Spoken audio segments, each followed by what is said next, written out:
habang papunta sa opisina ng asawa para ihatid ang mga naiwang dokumento sa bahay.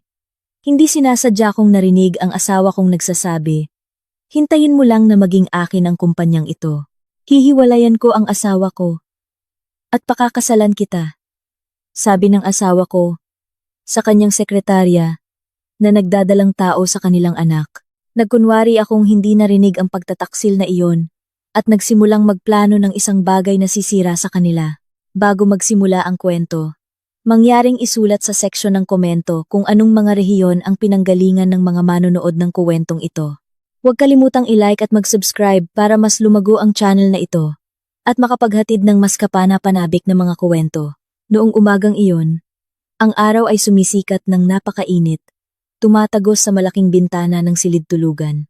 Nakatayo si Alana sa harap ng salamin, dahan-dahang inaayos ang kanyang bandana. Tiniyak niya na ang kanyang hitsura ay perpekto, matikas, at may awtoridad bilang asawa ng CEO ng kumpanyang iniwan ng kanyang yumaong ama. Si Miguel, ang kanyang asawa, ay umalis patungong opisina ilang oras na ang nakalipas na nagmamadali. Dahil sa isang mahalagang pagpupulong kasama ang Board of Directors, pagkatapos tiyakin na ang lahat ng gawaing bahay, ay naasikaso na ng kasambahay. Naglakad si Alana patungo sa opisina ni Miguel sa kanilang bahay. Ang silid na iyon ay karaniwang nakakandado, ngunit ngayong umaga ay nakalimutan ni Miguel na isara ng maayos ang pinto. Ang orihinal na intensyon ni Alana ay ayusin lamang ang desk ng kanyang asawa na laging magulo pagkatapos ng gabing pagtatrabaho. Ngunit ang kanyang paningin ay nahuli sa isang makapal na folder na nakahigalang malapit sa tumpok ng mga libro. Naalala ni Alana na nagpanik si Miguel sa paghahanap ng mahalagang dokumento bago umalis. Ngunit sumuko rin ang lalaki at umalis na lang. Bilang isang masunuring asawa, nagpasya si Alana na ihatid ang folder sa opisina. Bago ilagay ang folder sa kanyang handbag, isang malakas na pagtulak ang nagpasimula kay Alana na buksan ang unang pahina. Nilukob ng kanyang mga mata ang mga formal na pangungusap sa nasilyohang papel. Halos huminto ang puso ni Alana. Nang basahin niya ang pamagat ng dokumento, ito ay isang draft ng isang unilateral na kasunduan sa paglilipat ng shares. Ang mayoridad na shares ng kumpanyang Minana mula sa yumaong ama ni Alana ay ililipat ng buo sa pangalan ni Miguel nang walang kaalaman niya. Ang pirma ni Alana ay napaka-perpektong pineke sa ilang unang pahina. Ang huling pahina lang ang kailangan ng fingerprint at basang pirma sa harap ng notaryo. Nahirapan huminga si Alana. Ang lalaki na minahal niya sa loob ng mahabang panahon.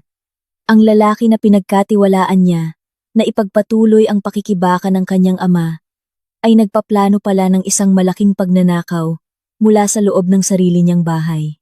Naupo si Alana sa upuan ng opisina ng kanyang asawa. Nagkagulo ang kanyang isip. Sa loob ng 5 taon ng kanilang kasal, laging sweet, mapagmahal, at napakaalaga si Miguel. Laging sinisiguro ng lalaki kay Alana na ang pasanin ng kumpanya ay pananagutan niya. Samantalang si Alana ay sapat na upang mamuhay ng tahimik sa bahay. Pala ay ilusyon lamang ang lahat ng pag-aalaga na iyon upang gawin siyang walang ingat. Nagsimulang mamuo ang luha sa kanyang mga mata. Ngunit mabilis itong pinunasan ni Alana. Nang marahas, tumanggi siyang masira ngayon.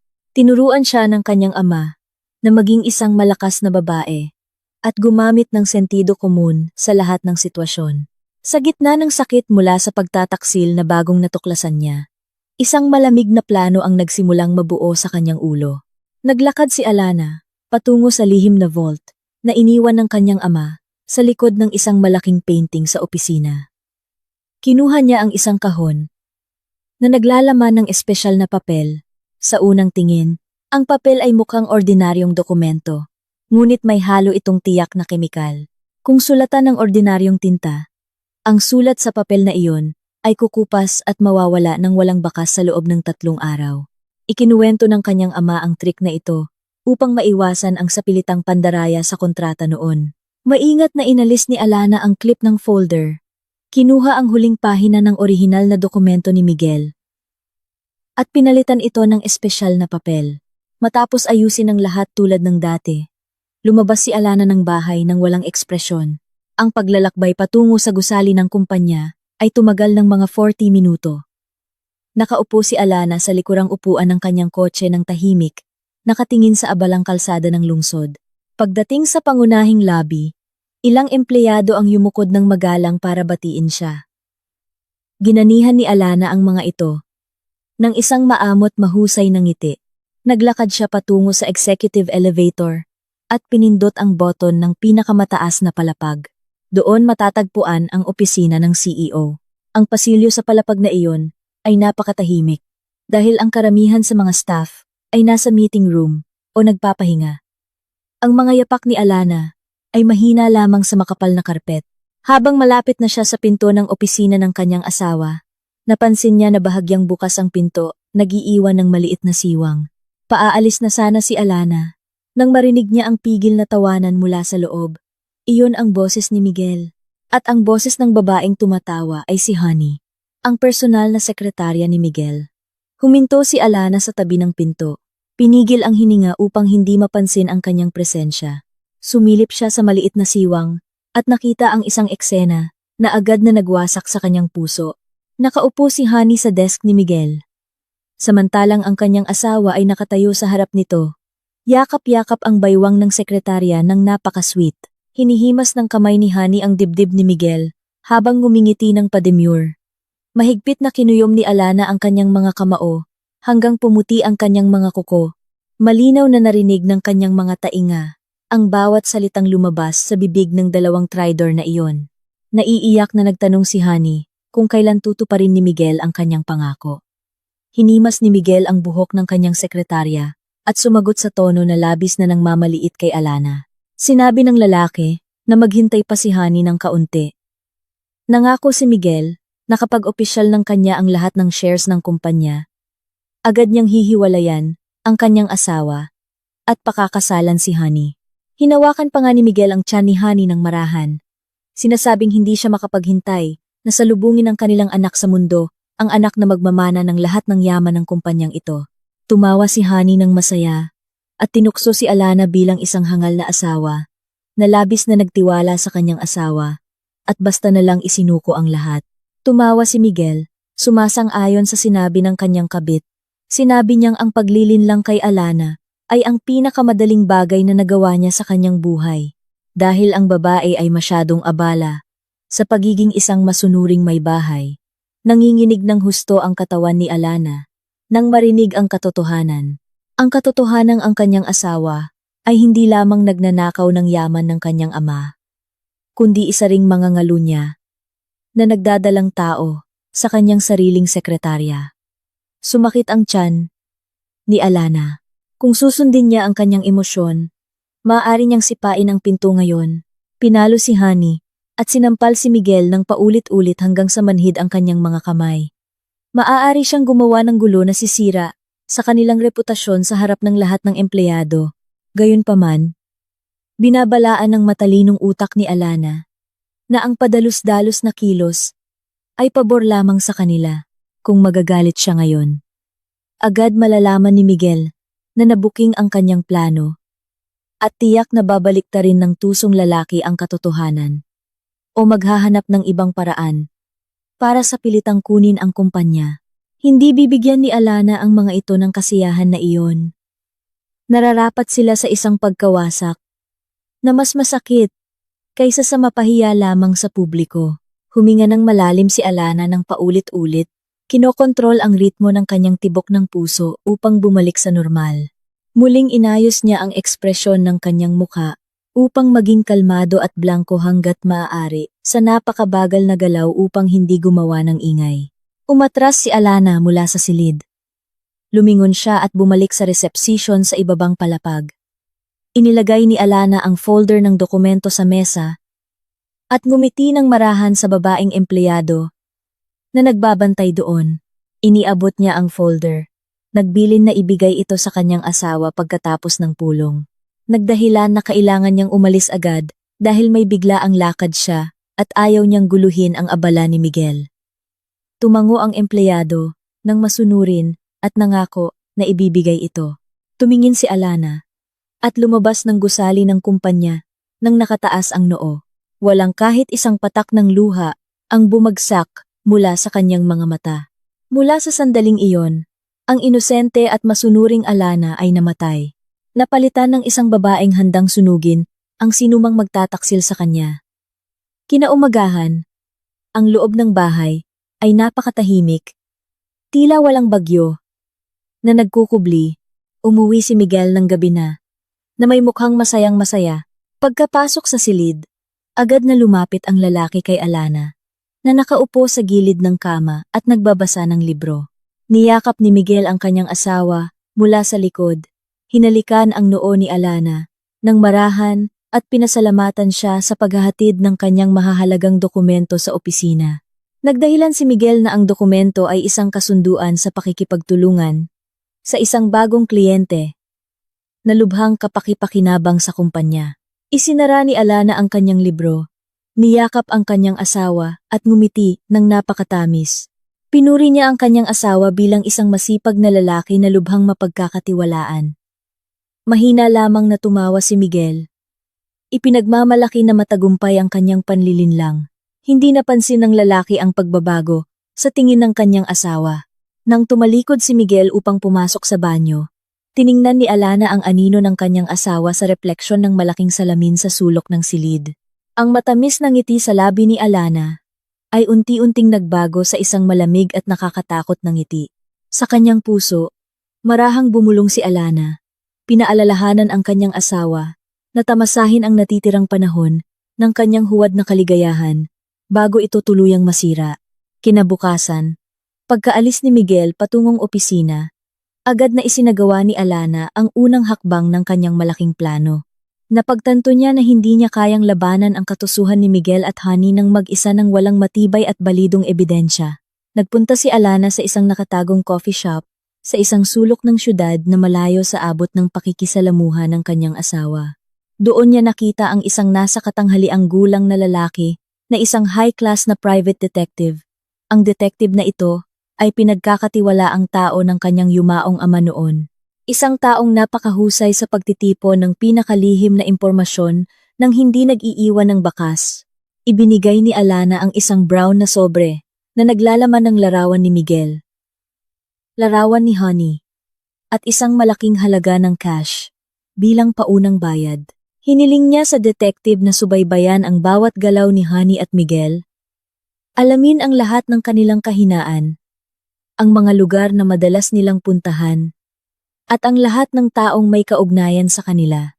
Nagbigay si Alana ng mahigpit na utos na isagawa ang investigasyon na ito ng may mataas na pag-iingat. Habang naghihintay sa resulta ng investigasyon ng detective, bumuo si Alana ng estratehiya upang makapasok sa psikolohikal na depensa ng kanyang mga kaaway.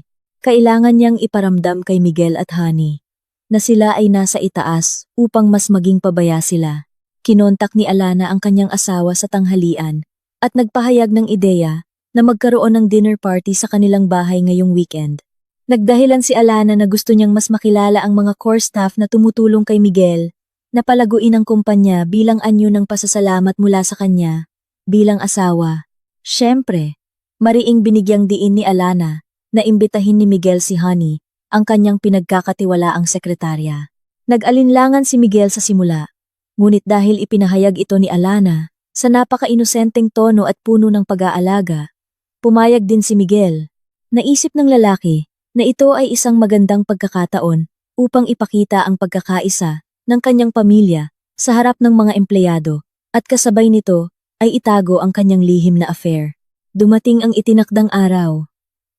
Ang malaking bahay ni Alana ay nakaayos na. Nang napakagarbo, na may napakagandang hapunan, dumating ang ilang core staff ng kumpanya, kabilang si Honey, na napansin ng husto ng gabing iyon. Ang babae ay dumating na nakasuot ng eleganteng damit na nagpapakita ng kanyang figura, tila gustong makipagkumpetensya sa ginang ng bahay. Sinalubong ni Alana ang lahat, nang may labis na perpektong kabaitan. Ginampanan niya ang kanyang papel bilang isang asawa, na walang kaalam-alam ng napakatalino. Patuloy na pinuri ni Alana ang pagganap ni Honey sa harap ng mga bisita. Sinasabing napakaswerte ni Miguel na magkaroon ng sekretarya na kasing talino at sipag ni Honey. Sa pagdinig ng papuri na iyon, ngumiti si Honey nang puno ng tagumpay at paminsan-minsan ay sumulyap kay Miguel nang may nakakainis na tingin na nagpasuka sa tiyan ni Alana. Gayunpaman, pinigilan ni Alana ang sarili. Patuloy niyang inasikaso ang kanyang mga bisita, nagbuhos ng inumin sa kanilang mga baso, at tiniyak na komportable ang lahat. Nagsimulang maramdaman ang kaunting tensyon nang subukang ipakita ni Honey ang kanyang dominasyon. Hindi tuwiran. Ilang beses na sinadya ni Honey na putulin ang usapan ni Alana upang ikuwento ang mga gawi ni Miguel sa opisina. Tila pinapatunayan na mas kilala niya ang lalaki kaysa sa kanyang sariling asawa. Medyo kinabahan si Miguel. Sinusubukang ilihis ang usapan upang hindi maging awkward ang sitwasyon sa harap ng ibang staff. Gayunpaman, nanatiling kalmado si Alana. Sinagot niya ang bawat pagsubok ni Honey ng isang malumanay na ngiti at walang saysay na papuri na nagparamdam kay Honey na walang bunga ang kanyang pagtatangka na uminit ang sitwasyon. Si Honey, na nagsimulang mainis dahil hindi siya nakakuha ng reaksyon ng selos mula kay Alana, ay nagpasya na itaas ang antas ng kanyang laro sa isang mas mapanganib na yugto. Sa kalagitnaan ng hapunan, humingi ng pahintulot si Honey na pumunta sa banyo na nasa tabi ng sala.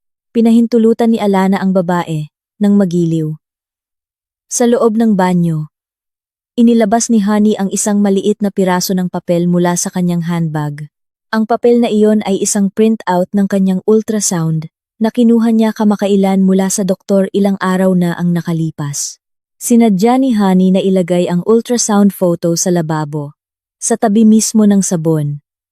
Sa isang napakapansin na posisyon, natiyak na makikita ng sinumang papasok doon. Ngumiti si Honey ng masama. Iniisip kung paano guguho ang mukha ni Alana at iiyak ng hysterically kapag nahanap niya ang ebidensya ng lihim na pagbubuntis na iyon sa sarili niyang bahay. Inayos ni Honey ang kanyang makeup at bumalik sa hapagkainan na may labis na kasiyahan, naghihintay sa malaking bagyo na malapit nang tumama sa tahanan ng kanyang amo. Ilang sandali pagkaraan, hindi sinasadyang natapon ng isang bisita ang kaunting inumin sa mesa.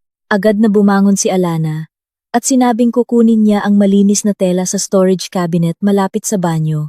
Habang dumadaan sa guest bathroom, nahagip ng sulok ng mata ni Alana ang isang piraso ng papel na nakahiga sa lababo. Pumasok si Alana at kinuha ang ultrasound photo. Tiningnan niya ang larawan ng maliit na fetus doon at binasa ang pangalan ng klinika at pangalan ng pasyente na malinaw na nakasulat sa kanang sulok sa itaas ng larawan. Honey, tama ang hinala ni Alana. Sinadya ng babae na iwanan ang bakas na ito upang galitin siya at sirain ang kanyang pag-iisip ngayong gabi. Kung nangyari ito ilang araw na ang nakalipas, tiyak na nahimatay na si Alana. Ngunit ngayong gabi, ang rasyonal na utak ni Alana ay gumana ng higit pa sa kanyang damdamin. Ipinasok ni Alana ang ultrasound photo sa bulsa ng kanyang damit ng kalmado. Bumalik siya sa hapagkainan. May dalang basahan, nilinis ang natapong tubig, at ipinagpatuloy ang hapunan na parang walang nangyari. Mukhang balisa si Honey dahil hindi dumating ang inaasahan niyang pagsabog ng galit mula kay Alana. Natapos ang hapunan nang mapayapa at nagpaalam ang mga bisita. Pagkatapos tiyakin na nakatulog na ng mahimbing si Miguel dahil sa pagod. Pumasok si Alana sa kanyang opisina at nilak ang pinto mula sa loob. Inilabas niya ang ultrasound photo ni Honey at inilagay ito sa tabi ng laptop. Nagsimulang mag-type si Alana ng komplikadong linya ng code sa screen ng kanyang computer. Ang kanyang pag-aaral ng information technology sa ibang bansa bago siya ikasal ay lubhang kapaki-pakinabang ngayon. Sa loob ng wala pang 2 oras, nagtagumpay si Alana na pasukin ang security system ng maternity clinic na nakasaad sa ultrasound photo. Hinanap ni Alana ang medical records sa pangalan ni Honey at nahanap ang lahat ng kasaysayan ng pagbubuntis ng babae. Tumulis ang kanyang mga mata nang basahin ang tinatayang petsa ng paglilihi at ang eksaktong edad ng fetus. Binuksan ni Alana ang kalendaryo sa screen ng kanyang cellphone. Maingat niyang binilang ang mga araw at linggo Itinugma niya ang edad ng pagbubuntis ni Honey sa schedule ng paglalakbay ni Miguel sa ibang bansa para sa isang business conference na siyang simula ng kanilang affair. Ang resulta ng kanyang kalkulasyon ay nagpatahimik kay Alana. Ang edad ng pagbubuntis ni Honey ay 2 buwan na mas matanda kaysa sa tagal ng lihim na relasyon ng babae sa kanyang asawa. Kung 5 buwan pa lang nagsimulang magtaksil si Miguel kay Honey, ang fetus sa tiyan ni Honey ay 7 buwan na ngayon. Ang matematika ay hindi kailanman nagsisinungaling. Ang sanggol na ipinagmamalaki ni Honey at pinaniniwalaan ni Miguel na tagapagmana ng kanyang trono ay hindi pala dugo ng kanyang asawa. Ang tunog ng panginginig ng telepono sa mesa ay pumutol sa katahimikan ng gabi. Isang mensahe ang pumasok mula sa pribadong detektib na inupahan niya kaninang umaga. Ang detective ay napakabilis at mahusay magtrabaho. Ang mensahe ay naglalaman ng maikling ulat at ilang kalakip na larawan na may mataas na resolusyon. Binuksan ni Alana ang unang larawan. Nakita si Honey na nasa parking lot ng isang tahimik na shopping center. Hindi nag-iisa ang babae. Nakita si Honey na naghahalikan ng napakasidhi sa isang lalaki na nakasuot ng uniforme sa trabaho. Pinalaki ni Alana ang larawan upang mas malinaw na makita ang mukha ng lalaki. Napatigil ang hininga ni Alana. Ang lalaki na mahigpit na nakayakap kay Honey sa parking lot ay ang personal na driver na naghahatid at sumusundo kay Miguel sa trabaho araw-araw.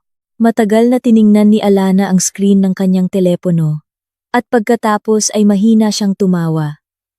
Isang tawa na napakalamig at nagbabanta sa gitna ng katahimikan ng gabi. Ang kanyang mga kaaway ay napakahangal at nagtataksil sa isa't isa mula sa likod. Naramdaman ni Miguel na matalino siya sa panlilinlang kay Alana. Ngunit ang lalaki ay dinadaya pala ng husto ng kanyang kabit. Ang unang piraso ng puzzle upang sirain sila ay mahigpit ng hawak ni Alana. Araw-araw ang lumipas mula nang malaman ni Alana ang baho ng sikreto ng kanyang asawa at ng personal na assistant nito.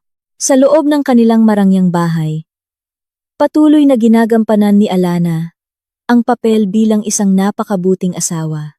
Tila ba nakapikit ang kanyang mga mata sa lahat ng pagtataksil na nangyayari sa harap mismo ng kanyang ilong.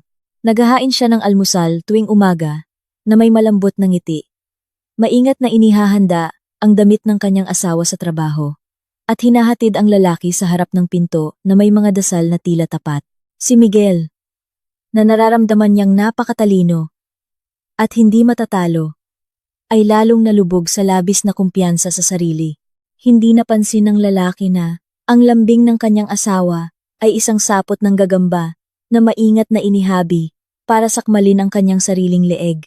Naramdaman ni Miguel na ang kanyang plano na agawin ang kumpanyang naiwan ng kanyang yumaong biyenan ay nagpapatuloy ng walang sagabal. Ngunit ang kasakiman ay laging nailanga-ilangan ng bagong pagkain at nagsimula si Miguel na pumasok sa nakamamatay na bitag na inihanda ni Alana. Noong umagang iyon, ang kapaligiran sa dining room ay bahagyang naiiba. Nakaupo si Miguel sa kanyang pangunahing upuan na may mukha na sadyang ginawang napapagod at puno ng pasanin. Dahan-dahan niyang hinalo ang kanyang tasa ng kape. Paminsan-minsan ay humihinga ng malalim na tila mabigat.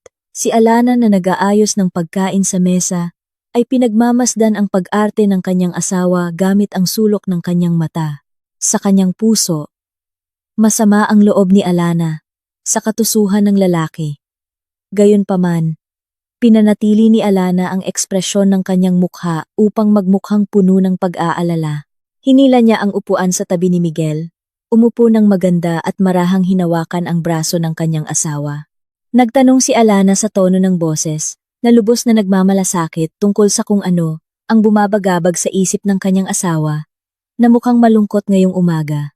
Ang tanong na iyon ay isang pain. At agad na sinunggaban ito ni Miguel ng buong sigla. Tiningnan ni Miguel ng matalim ang mga mata ng kanyang asawa, na may mukha ng isang leader ng kumpanya na may malaking responsibilidad para sa kinabukasan ng kanilang pamilya. Nagsimulang magkwento ang lalaki tungkol sa isang malaking oportunidad sa proyekto ng infrastruktura sa ibang bansa. Ipinaliwanag niya nang may nakakakumbinsing intonasyon na ang proyektong ito ay isang ginintuang pagkakataon na minsan lang darating sa loob ng 10-10 taon.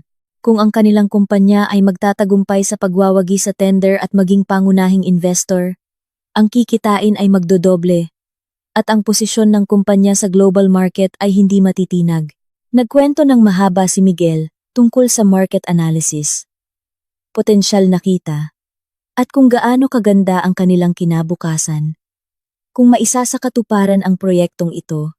Ngunit sa pagtatapos ng kanyang paliwanag, huminga muli ng malalim si Miguel at sumandal sa upuan na may mukhang desperado. Sinabi niya na may isang malaking hadlang na humahadlang sa kanilang paglalakbay patungo sa tagumpay. Bahagyang ikiniling ni Alana ang kanyang ulo na nagpapakita ng mukha ng isang babae na nalilito. Ngunit gustong-gusto niyang tulungan ang kanyang asawa. Pumukaw siya kay Miguel na ipagpatuloy ang kanyang mga reklamo. Ipinaliwanag pagkatapos ni Miguel na ang kumpanya ay kasalukuyang kulang sa mabilis na maaring maibigay na pondo para ideposito bilang paunang garantiya sa kanilang mga dayuhang kasosyo. Ang lahat ng kapital ng kumpanya ay nakatali sa iba't ibang kasalukuyang proyek at hindi basta-basta maaaring bawiin nang hindi sinisira ang balanse ng pananalapi. Yumuko si Miguel, mahigpit na hinawakan ang kamay ni Alana at tiningnan ang kanyang asawa ng may awa. Sa huli, ipinahayag ng lalaki ang kanyang tunay na intensyon. Humingi siya ng pahintulot kay Alana na gamitin ang emergency reserve fund na iniwan ng yumaong ama ni Alana.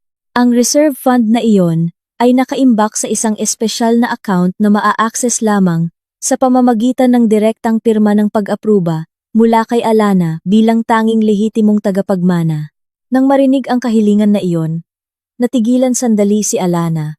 Hinayaan niyang mangibabaw ang katahimikan sa silid kainan sa loob ng ilang minuto upang bigyan ng impresyon na siya ay malalim na nag-iisip at nagdududa. Ang reserve fund na iyon ay ang huling habilin ng kanyang ama. Isang pinansyal na depensa na hindi dapat galawin maliban kung sa talagang kritikal na sitwasyon na nagbabanta sa pagpapatuloy ng kumpanya. Patuloy na nililin lang ni Miguel gamit ang lahat ng matatamis na salita at huwad na pangako. Sumumpa ang lalaki sa pangalan ng kanyang pag-ibig na ang pondo ay pansamantala lamang hihiramin at agad na ibabalik ng buo kasama ang lahat ng kamanghamanghang kita mula sa proyekto.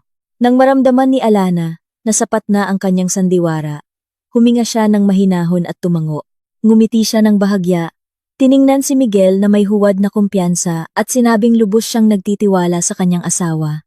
Sinabi ni Alana na ang lahat ng ari-arian na iniwan ng kanyang ama ay pagmamay-ari na rin ni Miguel ngayon at handa siyang pirmahan ang dokumento ng paglabas ng pondo para sa tagumpay ng kanilang kumpanya. Halos hindi maitago ni Miguel ang kanyang kagalakan. Nagningning ang kanyang mga mata at lumabas ang isang malawak na ngiti sa kanyang mukha. Agad niyang niyakap ng mahigpit si Alana.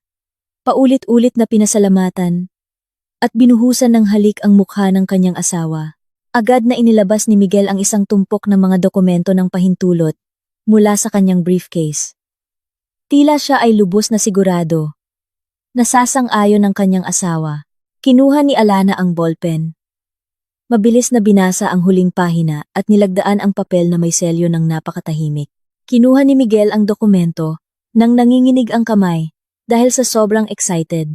Agad na nagpaalam ang lalaki na pupunta sa opisina. Nang may magaan na mga hakbang, hindi makapaghintay na isagawa agad ang kanyang masamang plano kasama ang kanyang kabit. Ang hindi alam ni Miguel ay ang pahintulot na kanyang nakuha ay bahagi ng isang malaking senaryo na matagal nang binuo ni Alana. Isang linggo na ang nakalipas. Matapos matuklasan ni Alana ang ebidensya ng pagtataksil at plano ng pagnanakaw sa kanyang kumpanya, lihim siyang nakipagpulong sa isang senior lawyer na dati ay kanang kamay ng kanyang yumaong ama. Ang pulong ay ginanap sa isang saradong silid na may mataas na seguridad upang masiguro na walang sinumang makakaalam ng kanilang plano. Ibinunyag ni Alana ang lahat ng ebidensya na kanyang hawak sa abogado, mula sa peking draft ng paglilipat ng shares hanggang sa mga larawan ng affair ni Miguel sa kanyang sekretarya. Labis na nagalit ang matandang abogado nang marinig ang pagtataksil na nangyari sa anak ng kanyang yumaong kaibigan. At sumumpa siyang tutulungan niya si Alana, na sirain ang sakim na lalaki hanggang sa ugat. Kasama ang abogado, bumuo si Alana ng isang napakatalino at nakamamatay na bitag sa pananalapi. Alam nila na si Miguel ay aktibong naghahanap ng mga kasosyo sa negosyo mula sa ibang bansa upang maisakatuparan ang kanyang aksyon ng paglustay ng pondo. Kaya, si Alana at ang kanyang abogado ay nagtatag ng isang peking kumpanya na legal na nakarehistro sa isang liblib na bansang pulo na kilala bilang kanlungan ng buwis para sa mga conglomerates. Ang Phantom Company na ito ay idinisenyo ng napakahusay upang magmukhang napakakapani-paniwala, kumpleto sa isang hanay ng mga peking board of directors, isang kahanga-hangang portfolio ng peking project at mga profesional na legal na kinatawan. Higit pa rito, lihim na sinuhulan ng abogado ni Alana ang business broker na pinagkakatiwalaan ni Miguel. Ang taksil na broker na ito ay may tungkuling gabayan si Miguel na piliin ang peking kumpanya ni Alana bilang pangunahing kasosyo para sa malaking proyek. Si Miguel, na nabulag na ng kasakiman, ay hindi nagsagawa ng malalim na background check at agad na nahulog sa bitag. Balik sa araw na ito, sa loob ng marangyang opisina ng CEO, ipinagdiriwang ni Miguel at Honey ang kanilang tagumpay. Ang pinto ng silid ay nakakandado mula sa loob upang walang empleyado ang makagambala. Nakaupo si Honey sa kandungan ni Miguel. Yakap ang leeg ng lalaki habang tumatawa ng masaya. Sa harap nila, ipinapakita ng malaking screen ng computer ang proseso ng internasyonal na transaksyon sa bangko. Kagagawa lang ni Miguel na utusan ng Finance Department na ilipat ang lahat ng Emergency Reserve Fund ng kumpanya sa bank account ng dayuhang kumpanya na kanilang kasosyo sa proyekto. Napakasimpleng ngunit tuso ang plano ni Miguel. Tatanggapin ng dayuhang kumpanya ang pondo, magbabawas ng kaunting bayad sa administrasyon bilang kasunduan, at pagkatapos ay ililipat ang natitirang pondo na napakalaki ng halaga sa lihim na personal na bank account ni Miguel sa ibang bansa. Sa ganitong paraan, malinis ang pera at makontrol ni Miguel ang kayamanan ng kanyang biyanan nang walang hinala mula sa mga awtoridad. Sumasayaw ang mga daliri ni Miguel sa ibabaw ng mesa. Mahinang kumakatok kasunod ng ritmo ng kanyang mabilis na tibok ng puso. Hinalikan ni Honey ang pisngi ng kanyang asawa. Nang paulit-ulit, bumubulong ng mga papuri tungkol sa kung gaano kahenyo ang plano na ginawa ng lalaki. Inimagine na ni Honey ang marangyang buhay na kukunin niya sa ibang bansa, namimili ng mamahaling gamit araw-araw, at nakatira sa isang malaking bahay nang hindi na kailangang magtrabaho pa. Pagkatapos ng ilang minutong tila oras na, isang notifikasyon ang lumabas sa lihim na cellphone ni Miguel. Ito ay isang mensahe mula sa overseas bank, kung saan niya inilalagay ang kanyang personal na account. Kinumpirma ng mensahe na matagumpay na pumasok sa kanyang account ang transfer fund mula sa kanyang business partner. Ang dami ng mga zero na nakasulat sa screen ng cellphone ay napakahaba kaya nanlaki ang mga mata ni Miguel. Nagtagumpay siya. Opisyal na siyang isa sa pinakamayaman na tao ngayon. Kontrolado niya ang yaman na hindi kanya sa isang napakalinis na paraan. Inangat ni Miguel si Honey mula sa kanyang kandungan at sumayaw ng bahagya sa loob ng silid upang ipagdiwang ang kanilang bagong yaman. Pagkatapos ay bumalik ang lalaki sa kanyang upuan. Binuksan niya ang banking app sa kanyang cellphone upang tamasahin ang tanawin ng kanyang tumataas na balanse sa account. Ipinasok niya ang password nang nanginginig ang mga kamay dahil sa sobrang excited. Nag-load ang screen ng main page. Ipinapakita ang isang napakalaking balanse. Ngumiti si Miguel ng malawak. Pakiramdam niya ay hari siya ng mundo. Gayunpaman, pagkatapos ng ilang segundo, nagbago ang tanawin sa screen. Biglang nag-auto-update ang banking app ng pahina. Ang mahabang mga numero na nagparamdam kay Miguel na parang hari ng mundo kanina, ay kumindat sandali. Pagkatapos ay nagbago ng hugis agad. Nanigas ang ngiti sa mukha ni Miguel.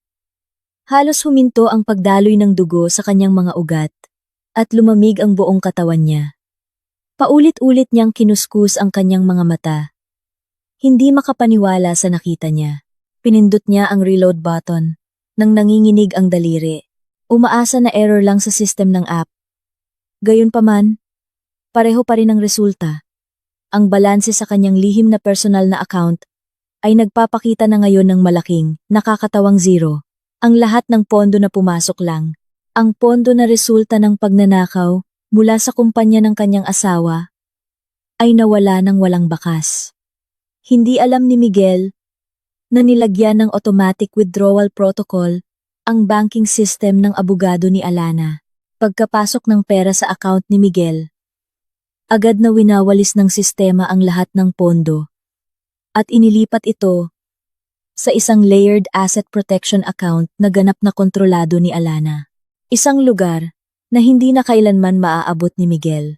Tiningnan ng sakim na lalaki ang screen ng kanyang telepono na nakabuka ang bibig. Unti-unting bumagsak ang kanyang mundo sa harap ng kanyang mga mata. Isang nakakapanindig balahibong katahimikan ang bumalot sa opisina ng CEO. Nakatitig pa rin si Miguel sa screen ng kanyang telepono. Mabilis siyang humihinga at nagsimulang lumamig ang pawis sa kanyang noo at leeg. Ang zero sa screen ay tila tinatawanan ang lahat ng kanyang pagmamataas at tusong plano na kanyang pinaghirapan. Si Honey, na abala kanina sa pag-aayos ng kanyang makeup sa harap ng maliit na salamin, ay nagsimulang mapansin ang matinding pagbabago sa pag-uugali ng lalaki sa tabi niya.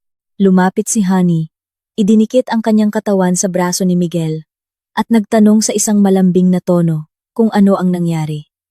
Sinubukan ng babae na sumilip sa screen ng telepono ni Miguel, ngunit sa isang marahas na reflex, agad na pinatay ni Miguel ang screen ng kanyang telepono at itinago ito sa bulsa ng kanyang jacket.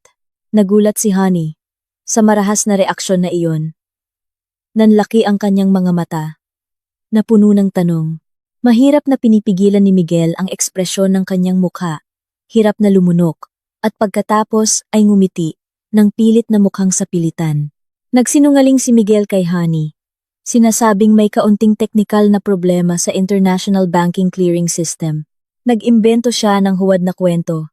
Ipinaliwanag na ang malalaking halaga ng pera ay madalas na nangangailangan ng ilang araw na paghawak bago tuluyang makuha at magamit. Tiniyak ng lalaki kay Honey na ligtas at nasa ilalim ng kontrol ang lahat. Hinihiling sa babae na huwag mag-alala at maghintay pa ng kaunti.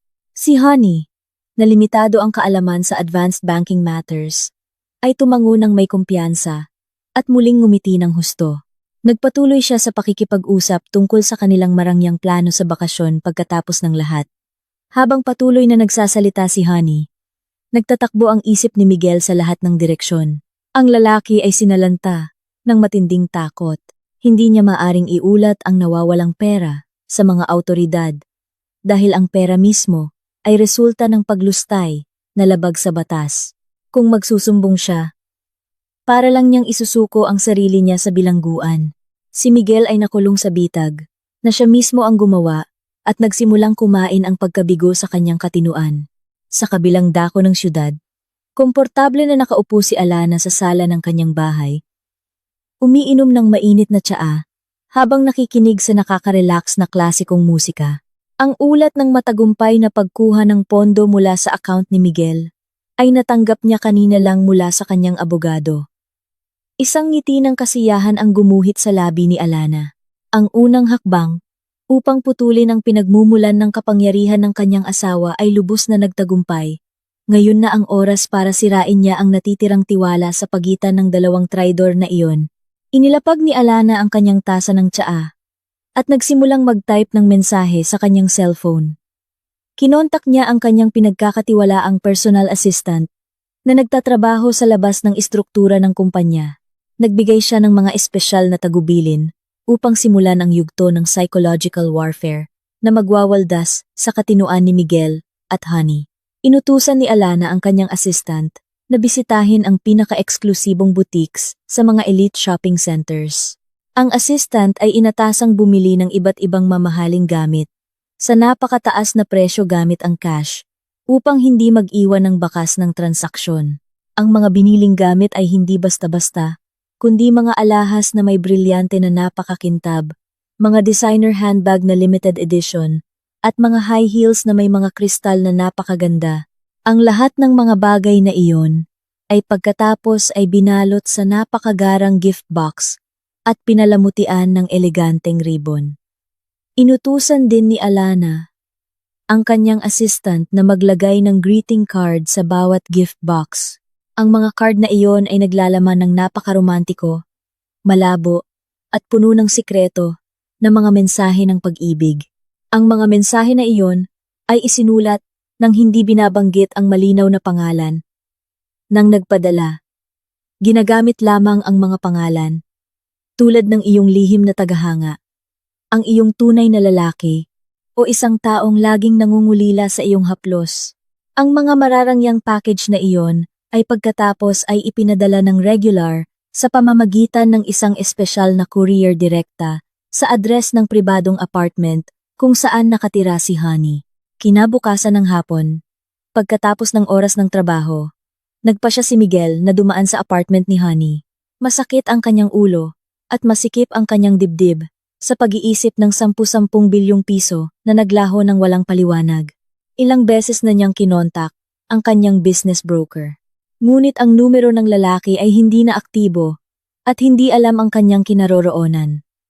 Dumating si Miguel sa apartment ni Honey na umaasang makahanap ng kaunting kapayapaan mula sa yakap ng kanyang kabit.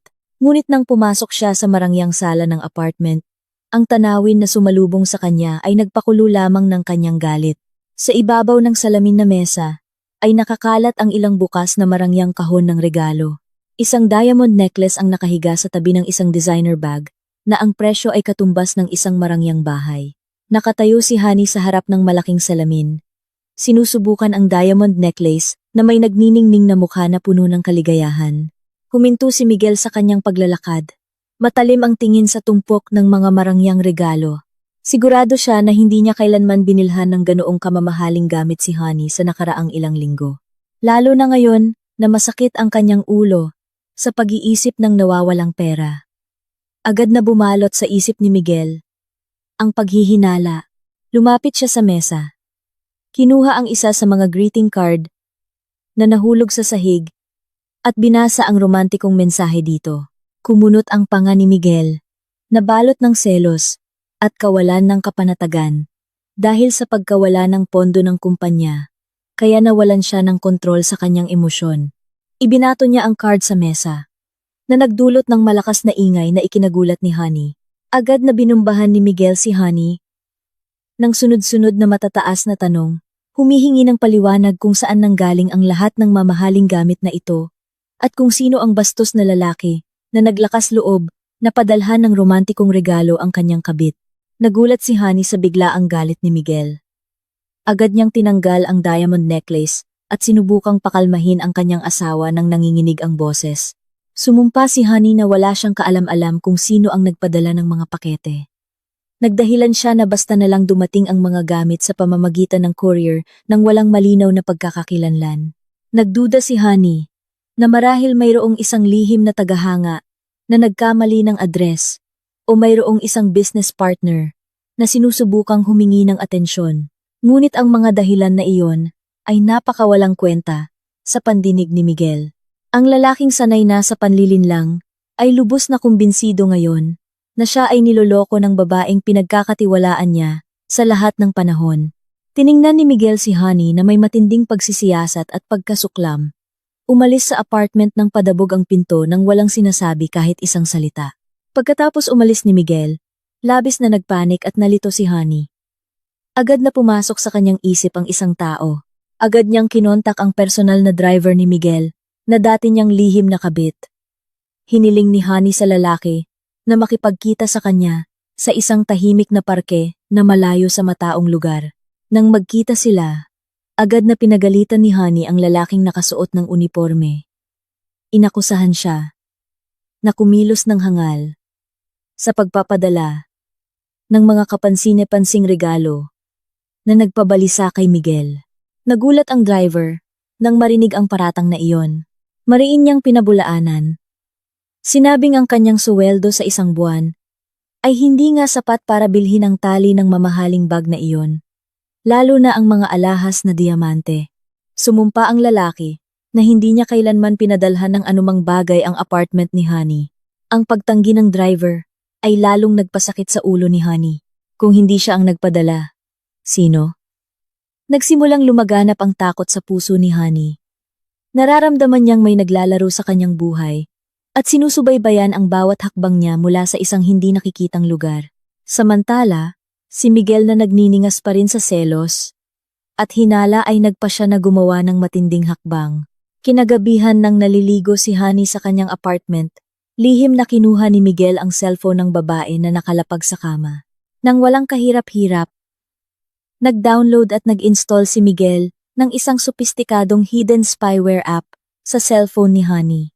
Ire-record ng app na ito ang bawat tawag at ipapasa ang bawat text message direkta sa cellphone ni Miguel nang hindi namamalayan ng may-ari.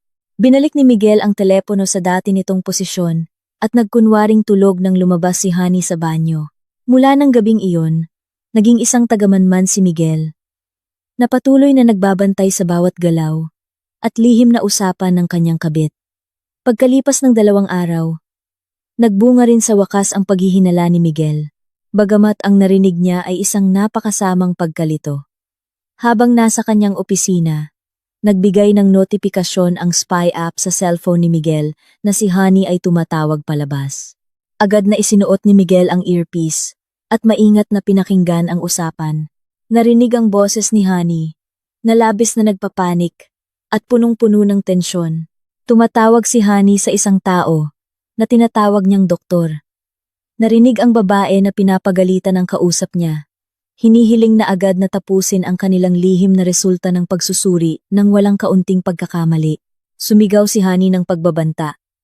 Sinasabing kung mabunyag ang lihim na ito, sisiguraduhin niyang mamamatay rin ang doktor kasama niya.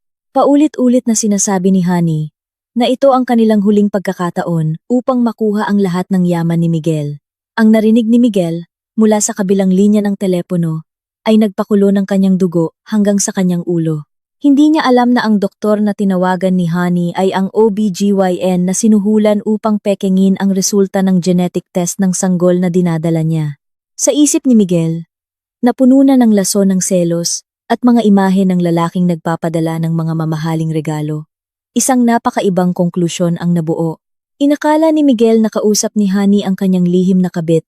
Nagpaplano ng masamang pakana para makuha ang kanyang ari-arian. At marahil ay nagpaplano ng masama sa kanyang buhay.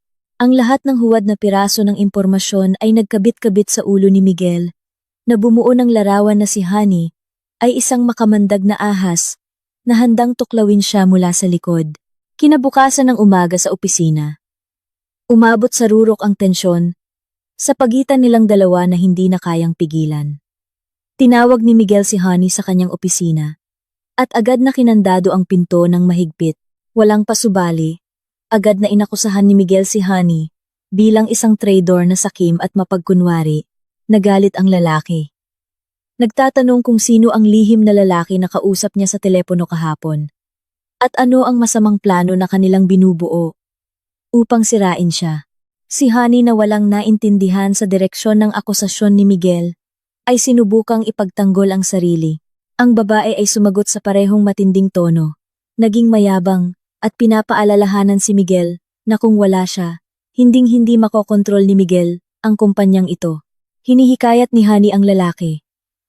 Pakiramdam niya na hawak niya ang kontrol sa sanggol, na pinaniniwalaan ni Miguel na kanyang tagapagmana. Sa pagdinig ng hamon na puno ng pagmamataas na iyon, nawalan na ng pasensya si Miguel. Humakbang pasulong ang lalaki na may namumulang mga mata. Itinaas ng mataas ang kanyang kamay, at isang malakas na sampal ang lumagablab sa buong silid. Direktang tumama sa pisngi ni Honey. Ang babae ay bumagsak sa sahig. Hawak ang kanyang namumulang mukha. Nakatingin sa lalaki sa harap niya, nang puno ng pagkamuhi. Ang unang malaking bitak sa kanilang alyansa ng krimen ay sa wakas ay perpektong nabuo ng hindi nakikitang laro na pinapatakbo ni Alana. Ang mga araw pagkatapos ng insidente ng pananampal sa opisina ay naging pinakatahimik at pinakamahigpit na panahon sa buhay mag-asawa ni Alana at Miguel. Hindi na nagkunwari si Miguel na isang mapagmalasakit na asawa kapag sila ay nasa loob ng kanilang saradong silid. Madalas siyang umuuwi ng gabing-gabi na may amoy ng sigarilyo at laging nakasimangot.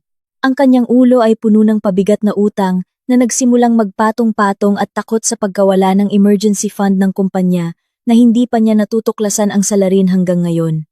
Naramdaman ni Miguel na lalong humihigpit ang kanyang posisyon sa kumpanya dahil ang ilang manager ay nagsimulang magtanong tungkol sa mga hindi tugmang financial report. Alam niyang ang tanging paraan upang mailigtas ang kanyang sarili ay ang ganap na pagkuha ng kapangyarihan bago mapansin ni Alana na may mali sa cash flow na kanyang ginawa kamakailan. Naramdaman ni Miguel na kailangan niyang agad na tanggalin ang kanyang asawa mula sa posisyon ng Board of Commissioners upang magkaroon siya ng ganap na awtoridad upang takpan ang lahat ng bakas ng kanyang mga krimen. Nagsimulang magplano si Miguel na magdaos ng isang espesyal na pangkalahatang pagpupulong ng mga stockholder o GMS na may tanging agenda, namely ang pagtanggal kay Alana mula sa kanyang posisyon sa kumpanya. Alam niyang hindi niya ito kayang gawin ng mag-isa dahil legal pa rin na may malaking boto si Alana bilang pangunahing tagapagmana. Kaya, lihim na nilapitan ni Miguel ang tatlong iba pang pangunahing may-ari ng stock. Inanyayahan niya sila sa isang pribadong pulong na napakasara upang hindi malaman ng publiko. Doon, nagsagawa si Miguel ng isang napakadumi na negosasyon. Nangako siya ng mas malaking bahagi ng kita at estratehikong posisyon para sa mga pamilya ng mga may-ari ng stock na iyon, kung handa silang bumoto para patalsikin si Alana. Sinuhulan pa nga sila ni Miguel ng malaking halaga ng cash na nakuha niya sa pamamagitan ng paghiram sa ilang madidilim na kakilala na may nakasakal na interes. Ang mga stockholder na walang pakialam sa personal na kita ay sa wakas ay sumang-ayon na panigan si Miguel. Binantayan ni Alana ang bawat hakbang ng kanyang asawa sa pamamagitan ng mga ulat na ipinadala ng private detective at ng kanyang personal assistant. Alam niya mismo kung kailan nakipagkita si Miguel sa mga stockholder na iyon at ano ang mga ipinangako ng kanyang asawa sa kanila. Gayunpaman, nanatiling kalmado si Alana, tulad ng tubig sa malalim na lawa. Hindi siya nagpakita ng anumang reaksyon nang matanggap niya ang imbitasyon sa espesyal na pagpupulong. Sa halip, abala si Alana sa paggawa ng isang bagay na mas estratehiko sa likod ng mga eksena. Sa loob ng ilang linggo, ginamit ni Alana ang perang kinuha niya mula sa lihim na account ni Miguel upang iligtas ang iba't ibang linya ng negosyo ng tatlong stockholder na nasa bingit ng pagbagsak nang walang kaalaman ni Miguel. Ang mga kumpanya ng tatlong individual na iyon ay nahaharap sa isang malaking krisis dahil sa masamang pamamahala at dumaraming utang. Pumasok si Alana bilang isang anonymous na tagapagligtas. Nagpapasok ng sariwang pondo at nililinaw ang kanilang pinansyal na gulo sa tulong ng abogado ng kanyang pamilya. Dumating sa wakas ang araw ng espesyal na GMS. Ang malaking conference room sa itaas na palapag ng gusali ng kumpanya ay puno na ng mga mataas na opisyal at shareholder. Nakaupo si Miguel sa silya ng pinuno na may labis na kumpiyansang mukha. Tila nanalo na siya sa labanan bago pa ito magsimula. Nakatayo si Honey sa sulok ng silid na may masamang ngiti na ipinukol kay Alana na kabababa lang. Naglakad si Alana ng napakayabang, maayos ang pagkakaayos ng kanyang bandana at walang anumang pag-aalinlangan sa kanyang mukha. Binati niya ang lahat ng may malinaw at kalmadong boses at umupo sa kanyang upuan. Binuksan ni Miguel ang pulong na may mahabang talumpati na labis na bumaba sa reputasyon ng kanyang asawa. Inakusahan niya si Alana ng kawalan ng kakayahan sa pamamahala ng kumpanya, bihirang pagdalo sa opisina, at itinuring na hadlang sa pag-unlad ng negosyo na kanyang pinaplano. Nagsalita si Miguel sa isang napaka-provocative na tono, sinusubukang impluwensyahan ang lahat sa silid na sumang-ayon na ang posisyon ni Alana ay dapat agad na alisin para sa ikabubuti ng lahat.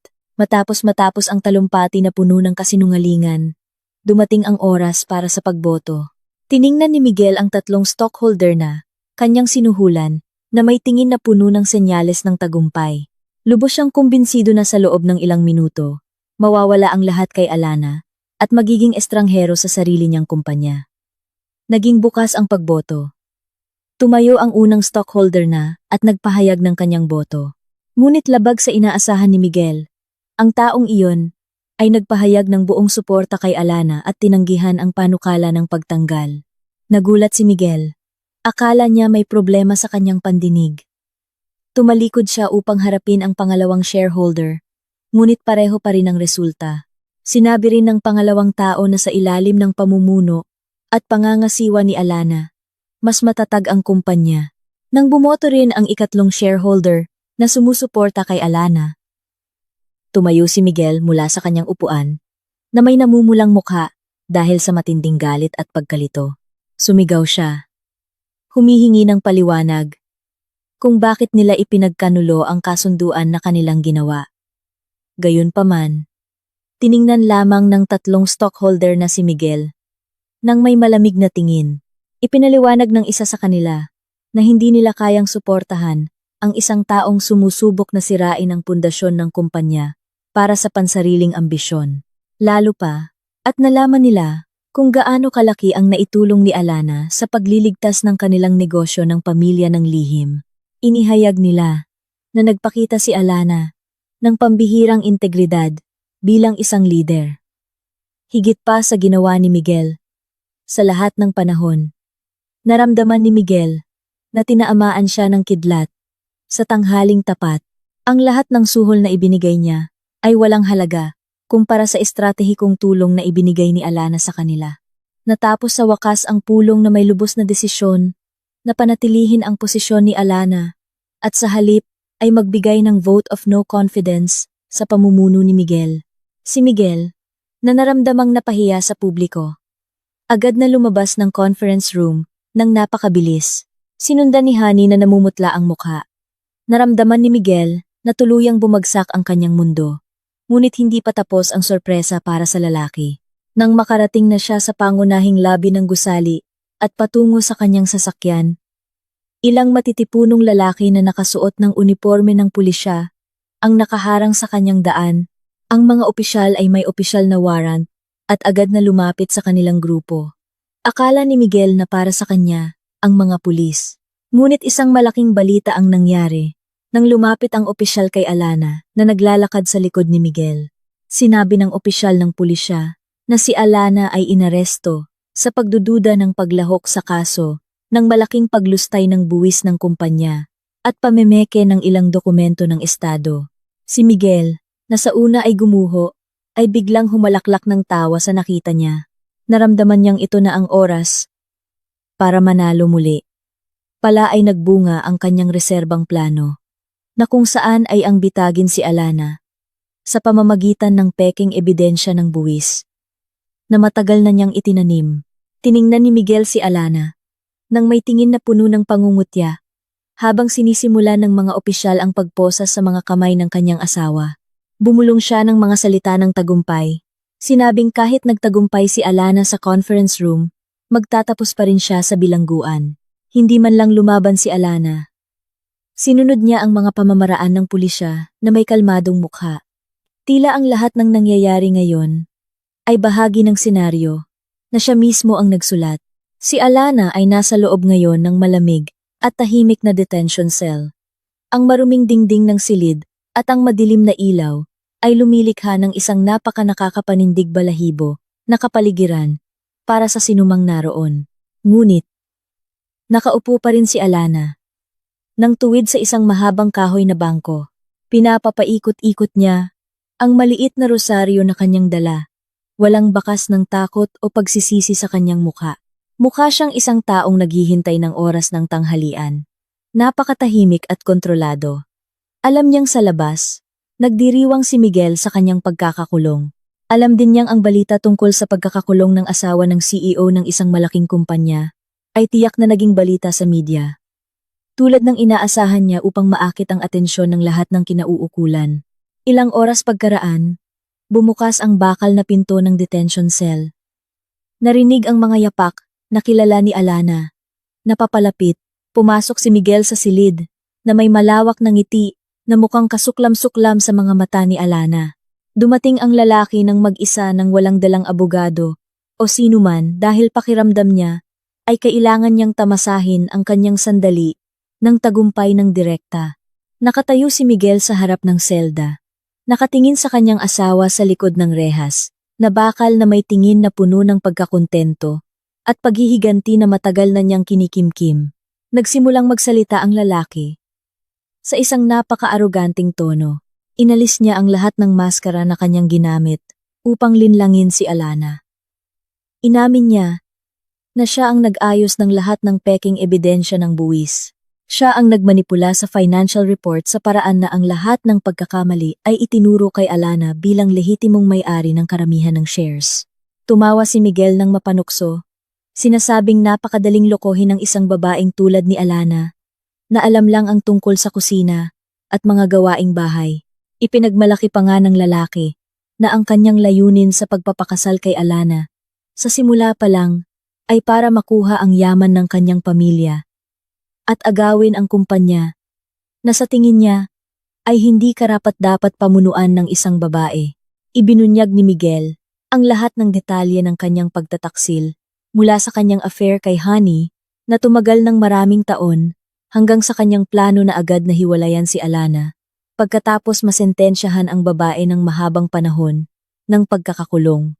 Naramdaman ni Miguel na napakaligtas niya sa pakikipag-usap sa loob ng detention cell, na akala niya ay walang saksi o recording device na makakaabot sa kanya. Sinabi niya na, sa lalong madaling panahon, ang lahat ng ari-arian ni Alana ay kukunin ng estado at lilitaw siya bilang isang bayani na muling bibili ng mga ari-ariang iyon sa pamamagitan ng kanyang bagong kumpanya kasama si Honey. Pinakinggan ni Alana ang bawat pangungusap na lumabas sa bibig ni Miguel ng buong pasensya. Paminsan-minsan ay tumatango siya. Pinupukaw ang kanyang asawa na magsalita ng mas marami at mas detalyado pa tungkol sa mga krimen na kanyang nagawa. Kabilang na kung paano sinubukan ni Miguel na sirain ang preno ng sasakyan ng ama ni Alana noon. Bagamat hindi naging sanhi ng kamatayan, nagdulot ito ng matinding paghina ng kalusugan ng kanyang ama. Si Miguel, na pakiramdam niya ay nasa itaas, ay ikinuwento ang lahat nang walang anumang pasanin. Pakiramdam niya ay siya na ang tunay na nanalo sa labanan na ito. Nang matapos si Miguel sa kanyang tagumpay na talumpati, dahan-dahang tumayo si Alana mula sa kanyang upuan. Lumapit siya sa rehas. Tiningnan ang mga mata ng kanyang asawa ng matalim at may awtoridad isang tingin na hindi pa nakita ni Miguel. Huminga ng malalim si Alana at nagsimulang mahina siyang tumawa. Isang tawa na napakalamig at nagpatayo ng mga balahibo ni Miguel. Pagkatapos ay hinawakan ni Alana ang maliit na bros na nakalagay sa kanyang damit. Sa ilalim mismo ng kanyang bandana. Ang bros na iyon ay hugis bulaklak na napakaganda na may maliit na hiyas sa gitna. Ipinaliwanag ni Alana kay Miguel na ang bros na iyon ay hindi lamang isang ordinaryong alahas, kundi isang pinaka-advanced na wireless voice at video recording technology na direktang konektado sa server ng pulisya at sa kanyang legal team. Ang lahat ng pag-amin ng kasalanan, nakakasabi pa lang ni Miguel, nang may pagmamataas, ay nai-record na, nang may napakalinaw na kalidad ng audio, at napanood ng live ng mga investigador. Sa katabing silid, ang mukha ni Miguel na namumula sa kagalakan ay biglang namutla na parang patay. Bago pa man makareact si Miguel o subukang tumakas. Malakas na sinira ang pinto, papasok sa detention area. Ang hepe ng pulisya kasama ang ilang miyembro niya ay pumasok sa silid nang may matatag na mga hakbang. Hindi nila nilapitan si Alana. Bagkus ay agad nilang sinunggaban si Miguel at iginapos ang kanyang mga kamay sa likod. Agad na binasa ng isang opisyal ang mga karapatan ni Miguel at sinabi na siya ay nakakulong sa akusasyon ng pamemeke ng dokumento, pagtatangka ng panloloko, paglustay ng pondo ng kumpanya, at pag-amin sa plano na sakta ng ibang tao. Nakakasabi pa lang niya, ang posas na bakal na. Inakala ni Miguel na igagapos kay Alana habang buhay. Ngayon ay nakapulupot ng mahigpit sa kanyang dalawang pulso. Sinubukan ni Miguel na magpumiglas at sumigaw na ang lahat ng ito ay isang bitag. Ngunit, hindi pinansin ng mga opisyal at agad siyang kinaladkad palabas ng silid. Pagkatapos, binuksan ng isa pang opisyal ang pinto ng selda ni Alana nang napakagalang. Lumabas si Alana na nakataas ang ulo. Walang bakas ng kahinaan sa kanya. Nakipagkamay ang hepe ng pulisya kay Alana at pinasalamatan siya sa kanyang kooperasyon sa operasyong bitag na ito. Ang pagkakakulong kay Alana sa lobby ng opisina ay isang senaryo lamang na napagkasunduan ni Alana at ng pulisya upang hikayatin si Miguel na umamin ng direkta sa lugar na inaakala niyang ligtas. Alam ni Alana na ang mga ebidensyang hawak niya noon. Ngunit, ang oral na pag-amin mula sa bibig ni Miguel mismo ay magpapabigat palalo sa parusa ng lalaki at hindi na kayang kalabanin ng sinumang abogado. Pagkalabas ng gusali ng pulisya, sinalubong si Alana ng kanyang legal team na naghanda na ng lahat ng dokumento para maibalik ang kanyang reputasyon sa mata ng publiko. Agad na inutusan ni Alana ang mga ito na kumilos ng mabilis upang kumpiskahin ang lahat ng natitirang ari-arian na may kaugnayan kay Miguel at isara ang lahat ng akses ng lalaki sa kumpanya. Inutusan din niya ang kanyang assistant na agad na hanapin si Honey. Dahil alam niya na ang babae na iyon ang huling piraso na kailangang ayusin agad. Pumasok si Alana sa kanyang sasakyan.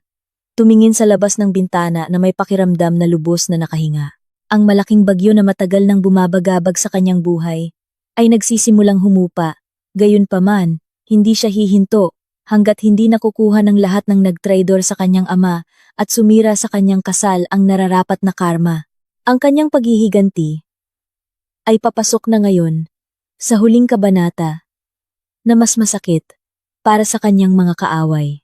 Mabilis na kumalat ang balita ng pagkakakulong kay Miguel na parang apoy sa tag-init. Patuloy na ipinapalabas ng mga istasyon ng telebisyon at online news portals ang mukha ni Miguel na kinakaladkad palabas ng istasyon ng pulisya na nakaposas ang mga kamay. Agad ding inilabas ng public relations team ang opisyal na pahayag mula sa kumpanya. Sinasabing si Miguel ay tinanggal ng walang paggalang at ang lahat ng kanyang personal na ari-arian na may kaugnayan sa daloy ng pondo ng kumpanya ay ganap na nakumpiska ng mga awtoridad. Sa loob ng kanyang marangyang apartment, nakatingin si Honey sa screen ng telebisyon na nanginginig ng husto ang katawan. Namutla ang kanyang mukha nang mapagtanto na ang kanyang pangunahing tagapagtanggol at pinagmumulan ng yaman ay tuluyang nawasak. Wala nang makapangyarihang lalaki na magagamit niya upang pondohan ang kanyang marangyang pamumuhay. Napagtanto ni Honey na sa lalong madaling panahon, tiyak na susubaybayan ng pulisya ang daloy ng pondo sa kanyang account at kumpiskahin ang lahat ng mamahaling gamit sa apartment na ito. Nabalot ng takot si Honey. Agad siyang tumakbo patungo sa kwarto, kumuha ng malaking maleta mula sa loob ng aparador at nagsimulang ilagay ang lahat ng mahahalagang bagay na kaya niyang dalhin. Ibinasura niya ang ordinaryong damit at inilagay lang ang alahas, mamahaling relo at tumpok ng cash na matagal na niyang iniimbak sa isang maliit na vault. Balak ni Honey na tumakas patungong ibang bansa ngayong gabi, malayo sa lahat ng legal na kaguluhan na kinakaharap ni Miguel. Kinuha niya ang kanyang cellphone at nanginginig ang mga kamay na nag-type ng emergency message sa kanyang lihim na kasintahan, ang personal na driver. Humingi si Honey sa lalaki na agad na maghanda ng emergency vehicle at sunduin siya sa likurang pinto ng apartment building upang dalhin siya sa international airport. Pumayag ang driver sa kahilingan ni Honey. Hindi nagtagal. Kinaladkad ni Honey ang kanyang napakabigat na maleta nang hirap na hirap sa pasilyo ng pagtakas upang hindi makita ng mga security guard ng gusali. Nahihirapan siyang huminga. Ang kanyang tiyan na nagsisimulang lumaki dahil sa pagbubuntis ay nagpahirap sa kanya na gumalaw ng mabilis. Pagdating niya sa likurang pinto, isang ordinaryong kotse na hindi pagmamay-ari ng kumpanya ang naghihintay na nakaandar ang makina. Agad na bumaba ang driver. Mabilis na kinuha ang maleta ni Honey at inilagay ito sa trunk. Pumasok si Honey sa likurang upuan na may pakiramdam na medyo nakahinga. Iniisip na sa wakas ay makakatakas na siya mula sa pagbagsak ni Miguel at makapagsisimula ng bagong buhay kasama ang yamang nailigtas niya kasama ang biological father ng kanyang sanggol. Napakahaba at nakakakaba ng biyahe patungo sa paliparan. Patuloy na lumingon si Honey. Tinitiyak na walang pulis na sumusunod sa kanila. Pagdating sa departure area ng paliparan, napakaramit ng mga pasahero. Ipinarking ng driver ang kanyang sasakyan sa drop-off point ng pasahero. Lumabas muna si Honey ng kotse habang inaayos ang kanyang damit. Naghahanda na tumakbo patungo sa desk ng pag-uulat ng tiket. Naglakad ang driver sa likuran ng kotse. Binuksan ang trunk at ibinaba ang mabigat na maleta ni Honey. Ngunit, imbes na ibigay ang hawakan ng maleta kay Honey, mahigpit na hawak ng driver ang maleta gamit ang kanyang dalawang kamay. Inabot ni Honey ang kanyang kamay upang kunin ang maleta. Ngunit, umatras ang driver. Tiningnan ni Honey ang lalaki ng may pagkalito. Hinihiling sa kanya na ibigay na agad ang maleta dahil kailangan niyang habulin ang kanyang flight. Ngumiti ang lalaki. Nang masama, isang ngiti na ng mamaliit na napakakakaiba para kay Honey. Pagkatapos ay sinabi ng driver na hindi siya sasama kay Honey sa ibang bansa at ang maleta na puno ng yaman ay kanya bilang bayad sa lahat ng kanyang ginawa sa panahong ito. Nanlaki ang mga mata ni Honey at sumigaw. Humihingi ng paliwanag sa sinabi ng lalaki. Sa malamig na tono, ipinaliwanag ng driver na sa simula pa lang ay binayaran na siya ng isang taong mas makapangyarihan upang sirain si Honey mula sa loob. Ang taong iyon ay nagbayad sa kanya ng maraming beses na mas malaki kaysa sa lahat ng mamahaling gamit sa maleta na ito. Tanging upang masiguro na si Honey ay maiiwan nang walang kahit isang sentimo sa pinakamahalagang sandali. At ang taong iyon ay si Alana. Bago pa man maunawaan ni Honey ang mapait na katotohanan, mabilis na tumakbo ang driver sa gitna ng maraming tao. Inilayo ang tanging kayamanan na natitira kay Honey. Sinubukan ni Honey na habulin, ngunit ang kanyang mabigat na katawan ay hindi kayang abutin ang bilis ng pagtakbo ng lalaki. Nahulog siya sa bangketa ng paliparan. Umiiyak ng histerikal. Napagtanto na siya ay ipinagkanulo ng lalaki na matagal na niyang itinuring na kanlungan. Nag-iisa si Honey. Nagpapagala-gala. Sa gitna ng maraming tao sa paliparan, nang walang pera, walang tiket, at walang patutunguhan. Ang pag-asa ni Honey na iligtas ang sarili ay lubos na nawala. Sinubukan niyang bumangon gamit ang natitirang lakas. Balak humanap ng taxi upang muling magtago. Ngunit nang lumingon siya, naharangan na ang kanyang daan, palabas ng tatlong malalaking lalaki, na may mabangis na mukha at leather jacket na mukhang napakabanta. Ang mga lalaking iyon ay mga kolektor ng utang mula sa isang malaking sindikato ng loan shark. Ang marangyang pamumuhay ni Honey, na labis na magastos, ay hindi ganap na pinondohan ni Miguel. Lihim na humiram si Honey ng malaking halaga ng cash, ng ilegal mula sa sindikato ng loan shark na iyon, gamit ang pangalan ni Miguel bilang collateral, at pineke ang pirma ng kanyang boss. Ngayon na nakakulong na si Miguel at nakumpiska ang lahat ng kanyang ari-arian, ang mga loan shark na iyon ay dumating upang singilin ang utang direkta kay Honey. Mahigpit na hinawakan ng leader ng grupo ng mga kolektor ng utang ang braso ni Honey. Bumulong sa banta na tono na. Dahil hindi maibabalik ang kanilang pera, kailangan ni Honey na bayaran ang mga utang na iyon. Sa ibang paraan, pilit na kinaladkad si Honey palayo sa maraming tao sa airport, papasok sa isang bagong bangungot na mas nakakatakot pa kaysa sa pagkawala lang ng karangyaan. Ilang buwan pagkaraan, pumasok ang legal na proseso laban kay Miguel sa yugto ng paglilitis na lubos na inaabangan ng publiko. Ang pangunahing silid ng korte ng Regional Trial Court ay mukhang puno ng mga mamamahayag, mga tagamasid sa negosyo, at pangkalahatang publiko na nagtataka sa wakas ng malaking iskandalo ng kumpanya. Nakaupo si Miguel sa silya ng nasasakdal na nakasuot ng damit ng bilanggo. Mukha siyang napakapayat, magulo ang buhok, at ang kanyang mga mata ay nagpapakita ng matinding kawalan ng pag-asa.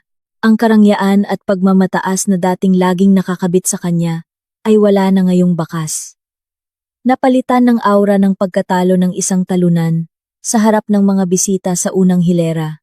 Napakagandang nakaupo si Alana. Tila nanonood ng isang pagtatanghal sa teatro na alam na niya ang wakas ng kwento. Sinimulan ng taga-usig na basahin ang iba't ibang mabigat na kaso laban kay Miguel. Mula sa pamemeke ng mga dokumento ng kumpanya, paglustay ng pondo ng mga stockholder hanggang sa pagtatangka ng panloloko. Para patibayin ang akusasyon, ipinatawag ng taga-usig ang isang pangunahing saksi na magbibigay ng direktang testimonya mula sa pinakaloob na sirkulo ng nasasakdal. Bumukas ang pinto ng silid ng korte at pumasok si Honey na may kasamang mga opisyal. Ang hitsura ni Honey ay napakagulo at nakakaawa. Mukha siyang napakapayat na may lumalaking tiyan. Sa loob ng ilang buwan, nabuhay si Honey sa takot dahil sa pananakot ng mga maniningil ng utang. Hanggang sa huli, inaresto siya ng pulisya bilang bahagi ng paunang investigasyon upang iligtas ang kanyang sarili mula sa banta ng mas mabigat na sentensya sa kulungan at makalaya mula sa mga utang. Nakipagkasundo si Honey sa prosekusyon upang maging saksi na magpapabigat sa kaso ni Miguel. Umupo si Honey sa silya ng saksi at nanumpa. Nang walang pag-aalinlangan, nagsimulang ikwento ni Honey ang lahat ng krimen na nagawa ni Miguel.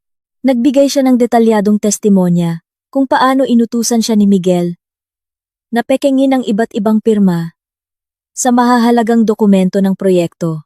Ibinunyag din ni Honey na ang lahat ng ideya ng paglustay ng pondo sa isang peking kumpanya sa ibang bansa ay puro plano lamang ni Miguel at sinunod lang niya ang utos dahil pinagbantaan siyang sisibakin kung tatanggi. Binaluktot ni Honey ang katotohanan. Inilagay ang kanyang sarili bilang biktima ng mapanlinlang na kapangyarihan ni Miguel. Nang marinig ang testimonya na puno ng kasinungalingan at pagtataksil na iyon, hindi napigilan ni Miguel ang kanyang emosyon. Tumayo siya mula sa silya ng nasasakdal. Sumisigaw at nagmumura kay Honey sa harap ng hukom. Inakusahan ng babae bilang isang taksil na walang utang na loob. Kinailangan ng punong hukom na pukpukin ang martilyo nang paulit-ulit upang pakalmahin ang nagiinit na sitwasyon sa silid ng korte. Si Miguel, na nakaramdam ng matinding pagtataksil, ay ayaw masira ng mag-isa. Agad siyang bumulong sa kanyang abogado.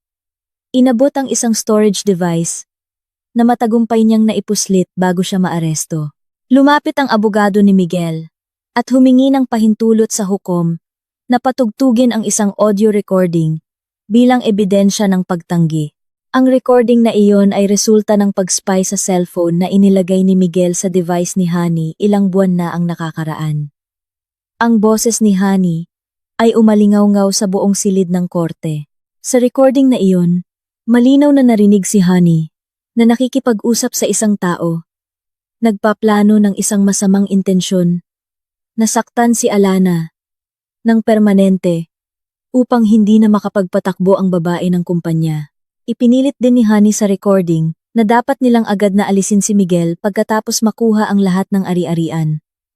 Ang recording na iyon ay mabilis na nagpabaliktad sa sitwasyon. Ngayon naman ang mukha ni Honey ang namutla. Agad na itinala ng taga-usig ang bagong ebidensya bilang batayan upang sampahan ng kaso si Honey sa pagtatangka ng planong kriminal. Si Honey, na lubhang nasukol at labis na nagpapanik, ay tuluyang nawalan ng kontrol. Tumayo siya mula sa silya ng saksi at nanginginig na itinuro ang mukha ni Miguel. Nagpasya si Honey na ilabas ang kanyang huling sandata, ang pinakamadilim na sikreto na matagal na niyang itinago bilang garantiya ng kanyang sariling kaligtasan. Sumigaw si Honey sa harap ng korte.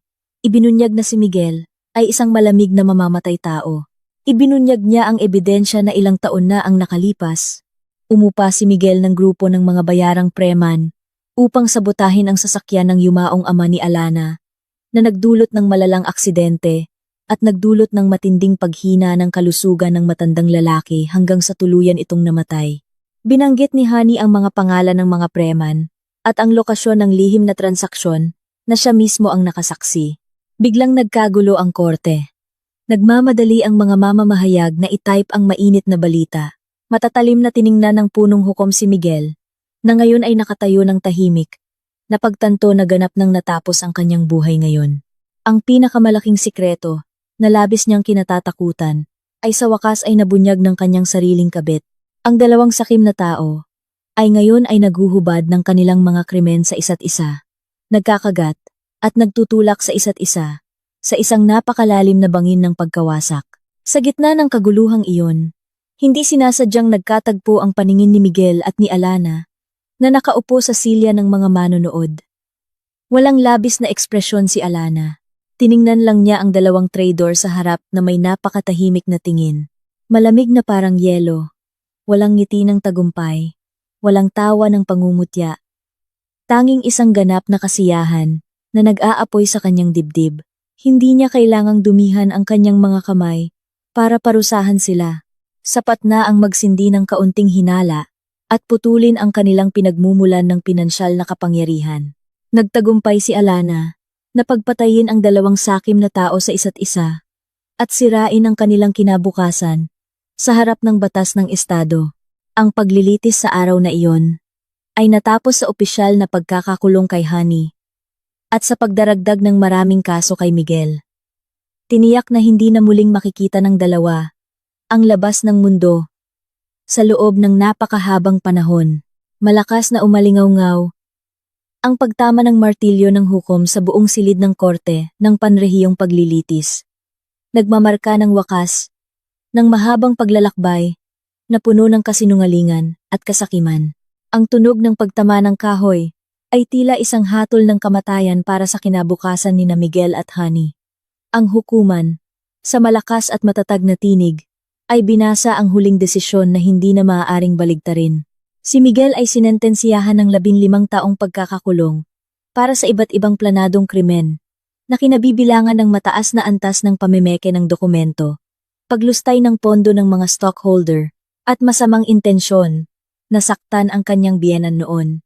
Samantala, si Honey na napatunayang nakibahagi sa pagpaplano ng pisikal na krimen at tumulong sa proseso ng manipulasyon ng pananalapi ay sinentensiyahan ng 8 taong pagkakakulong. Ang desisyon ay nagpatungo kay Miguel na malungkot na nakayuko na may mga matang walang buhay. Samantalang si Honey ay umiiyak ng histerikal, kaya't kailangan siyang hilahin ng mga security guard ng korte patungo sa sasakyan ng bilanggo na naghihintay sa labas ng bakuran. Ang dalawa ay inilagay sa masikip na selula ng sasakyan na nagdadala sa kanila sa isang bagong buhay na puno ng pagdurusa.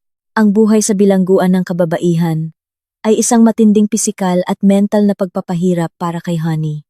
Ang babae na dati ay sanay gumamit ng mga branded na damit, kumain ng mamahaling pagkain sa mga mamahaling restaurant, at matulog sa malambot na kama, ay kailangan na ngayong masanay sa magaspang at maalingasaw na damit ng bilanggo. Tuwing umaga kailangan niyang bumangon bago sumikat ang araw, linisin ang lugar ng bilangguan, at kumain ng kung ano ang nasa metal na tray.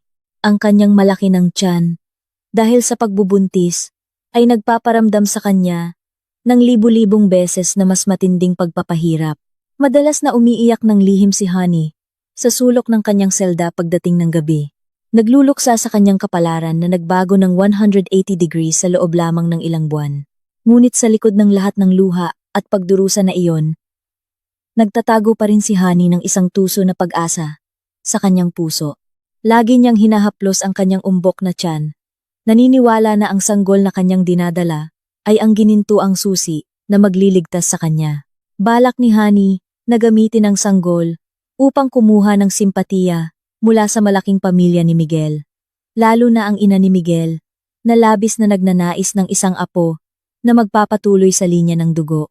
Dumating sa wakas ang oras ng panganganak, sa gitna ng malamig na gabi. Nanganganak si Honey sa klinik ng bilangguan, na may limitadong kagamitang medikal, at walang sino mang miyembro ng pamilya na sumasama sa kanya. Pinigilan niya ang sakit na dumadaloy sa kanyang katawan ng buong lakas upang makita ang sanggol na lalaki. Nakakasilang lang sa mundo. Umiyak ng malakas ang sanggol. Sinisira ang katahimikan ng klinik ng bilangguan. Nang bahagyang gumaling ang kanyang kondisyon, agad na nakiusap si Honey sa jail guard na kontakin ang pamilya ni Miguel. Hiniling niya sa opisyal na ihatid ang mensahe na isinilang na ang unang apo ng kanilang pamilya at humihingi siya ng proteksyon at garantiya ng buhay para sa sanggol. Umakyat ang balita ng kapanganakan sa tainga ng ina ni Miguel. Sa simula, Nag-aalangan ang matandang babae na uhaw sa paggalang at labis na sumasamba sa kanyang anak. Ngunit ang pagnanais na magkaroon ng tagapagmana ay nagtulak sa kanya na umupa ng isang legal team upang asikasuhin ang katayuan ng sanggol.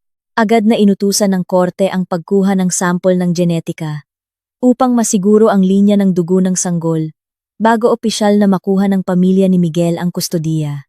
Mahigpit na binantayan ang proseso ng pagkuha ng sample. Ngumiti si Honey nang may tagumpay habang kinukuha ng medical staff ang sample mula sa kanyang sanggol. Naiisip na niya na malapit na siyang ilipat sa isang mas desenteng pasilidad ng detention na binayaran ng ina ni Miguel at ang kanyang sanggol ay lalaki sa karangyaan. Gayunpaman, gumuho ang huwad na kaligayahan na iyon. Pagkalipas ng ilang linggo, nang ilabas ng korte ang opisyal na resulta ng laboratory test, ang dokumentong selyado ng Estado ay nagpahayag ng isang katotohanan na agad na nagpahinto sa tibok ng puso ni Honey. Ipinakita ng resulta ng genetic matching ang 0% pagkakatugma sa pagitan ng genetic makeup ng sanggol at ng genetic data ni Miguel. Ang medikal na katotohanan na iyon ay ganap na nagpatunay na ang sanggol na isinilang ni Honey ay hindi talaga dugo at laman ni Miguel. Nang malaman ang nakakahiyang katotohanan na iyon, agad na pinutol ng pamilya ni Miguel ang lahat ng komunikasyon. Nagpadala pa nga ang ina ni Miguel ng sulat na naglalaman ng mga mura at sumpa kay Honey. Tinatawag siyang maruming babae na walang kahihiyan dahil sa pagtatangka na linlangin ang kanilang pamilya. Hindi pa natapos ang pagbagsak ni Honey doon. Sa oras na siya ay nalulugmok dahil sa pagtanggi ng pamilya ni Miguel. Isang huling suntok ang dumating at tumama sa natitirang katinuan niya. Tinawag ng korte ng pamilya si Honey upang dumalo sa paglilitis ng kaso ng kustodiya ng anak. Dinala si Honey na nakaposas ang mga kamay patungo sa silid ng korte. Lubos na nagulat si Honey nang makita kung sino ang nakaupo sa silya ng nagdemanda. Ang lalaki ay ang kanyang dating personal na driver, ang biological father ng sanggol. Hindi nag-iisa ang driver. Sinamahan siya ng hanay, ng pinakamagaling at pinakamahal na abogado sa syudad. Isang legal team na imposibleng makuha ng isang ordinaryong manggagawa. Agad na napagtanto ni Honey na si Alana ay muling naglalaro sa likod ng mga eksena. Lihim na pinondohan ng asawa ng kanyang dating boss ang buong legal na proseso na ito upang masiguro na mawawala ang lahat kay Honey nang walang matitira.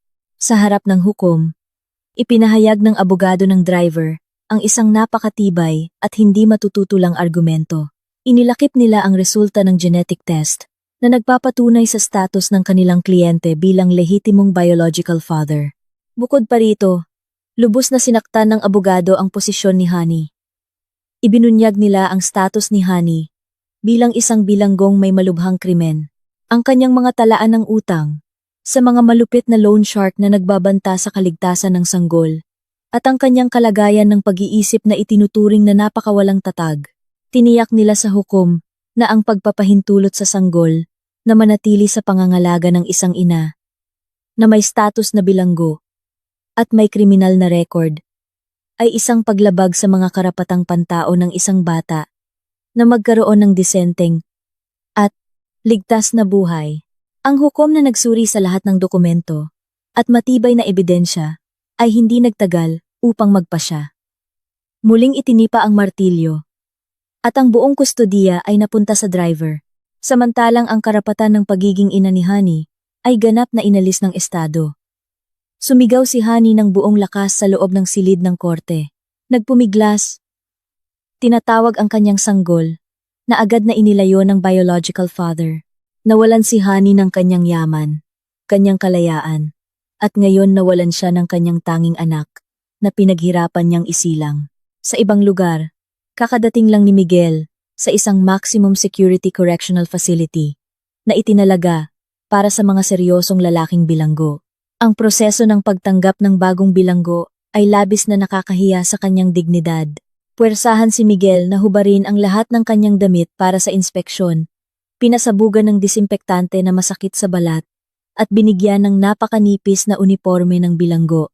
Kinaladkad siya ng isang matipunong guwardiya sa mahabang mga pasilyo na pinalamutian ng mga nagbabantang tingin mula sa ibang mga bilanggo sa likod ng mga rehas.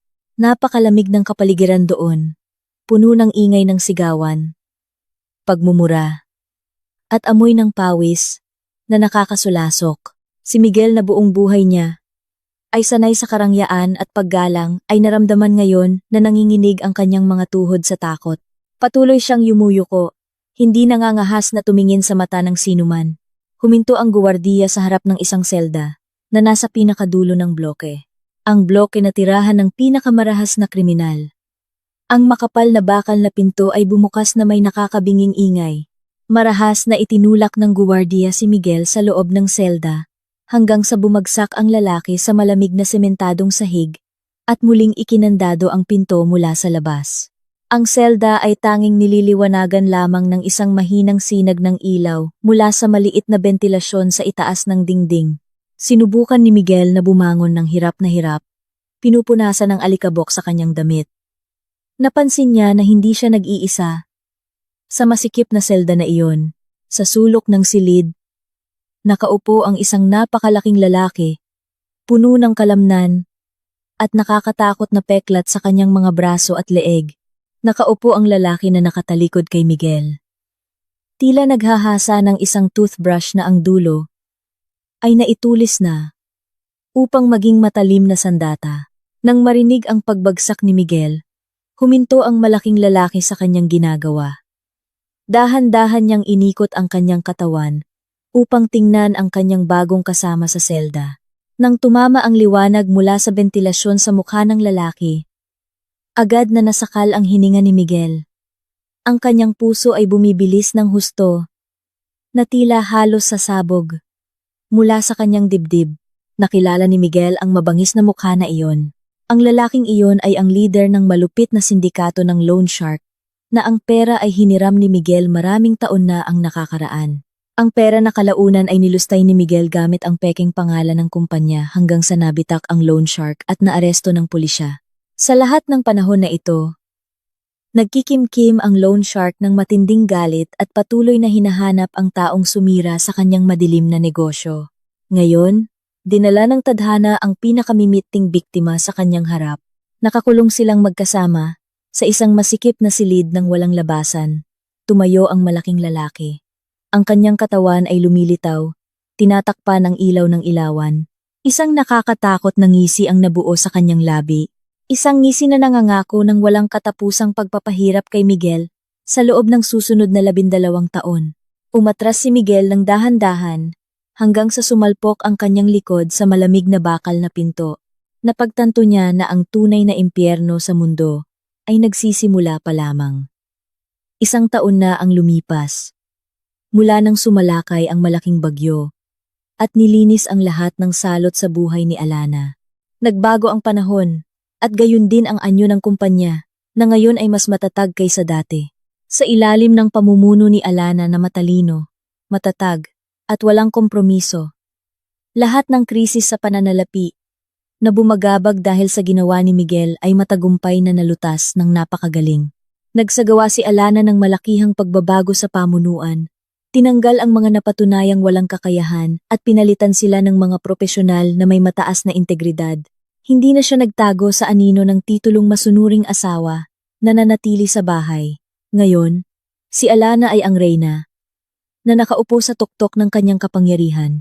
Kinokontrol ang bawat aspekto ng negosyo na may matalas na instinct. Ang mga shareholder na halos magtaksil sa kanya noon ay yumuyukod ng may ganap na pagsunod.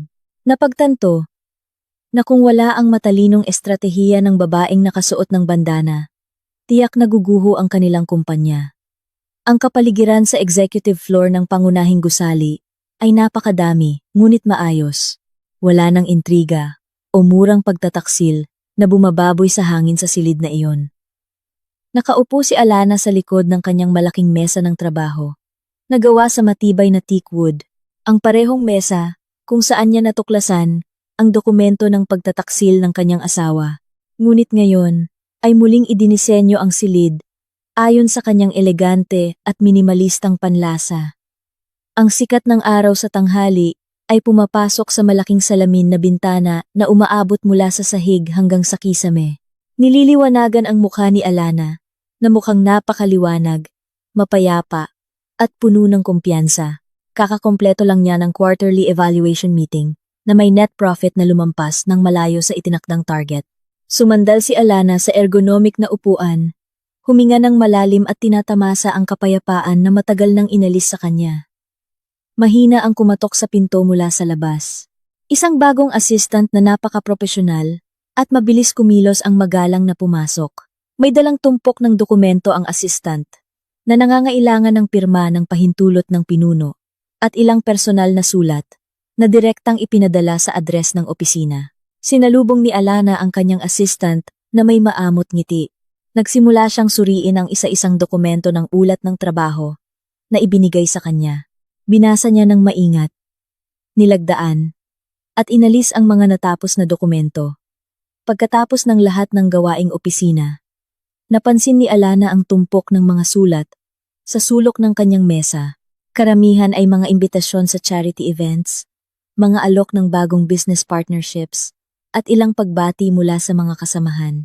Ngunit sa gitna ng tumpok ng mabangong papel na may marangyang logo, ay may isang kupas na sobre na may selyo mula sa isang maximum security correctional facility. Dahan-dahang kinuha ni Alana ang kupas na sobre. Kontresama, hindi na niya kailangang hulaan kung sino ang nagpadala dahil malinaw na nakasulat ang pangalan ni Miguel sa kaliwang sulok sa itaas na may sulat kamay, na mukhang napakagulo at nanginginig.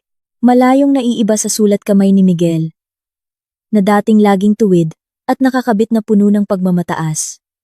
Binuksan ni Alana ang selyo ng sobre, gamit ang isang sulat bukas, at kinuha ang isang lukot na piraso ng papel. Nagsimula siyang basahin ang mga pangungusap na isinulat ng lalaki na minsang sumira sa kanyang puso. Ang liham na iyon ay hindi isang liham ng pagbabanta o pagtatanggol sa sarili, kundi isang napakalungkot na pagtangis. Isinulat ni Miguel ang bawat paghihirap na dinaranas niya sa kanyang selda araw-araw. Ikinuwento ng lalaki kung gaano nasira ang kanyang katawan dahil sa patuloy na ginagawang alipin ng galit ng kanyang kasama sa selda. Ang malupit na loan shark na humihingi ng kabayaran sa pamamagitan ng walang humpay na pagpapahirap sa kanya. Sa mahabang liham na iyon, nagmamakaawa si Miguel kay Alana para sa kapatawaran. Ginamit niya ang lahat ng matatamis na salita na maaalala niya, tinatawag si Alana sa pangalang pagmamahal na madalas niyang gamitin noon at pinaalalahanan si Alana tungkol sa magagandang alaala sa simula ng kanilang kasal. Nagmamakaawa si Miguel sa awa ng kanyang asawa. Nakiusap na gamitin ni Alana ang kanyang kapangyarihan at impluwensya upang kausapin ang hepe ng bilangguan.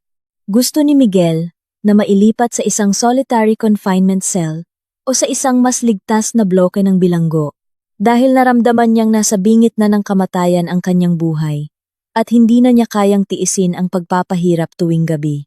Sumumpa ang lalaki na gagawin niya ang lahat basta tulungan siya ni Alana na makalabas sa impyerno kasama ang loan shark. Sa dulo ng kanyang liham, nagpahayag si Miguel ng matinding pagsisisi sa pag-aksaya ng isang mahalagang hiyas tulad ni Alana para sa isang batong kiskisan tulad ni Honey.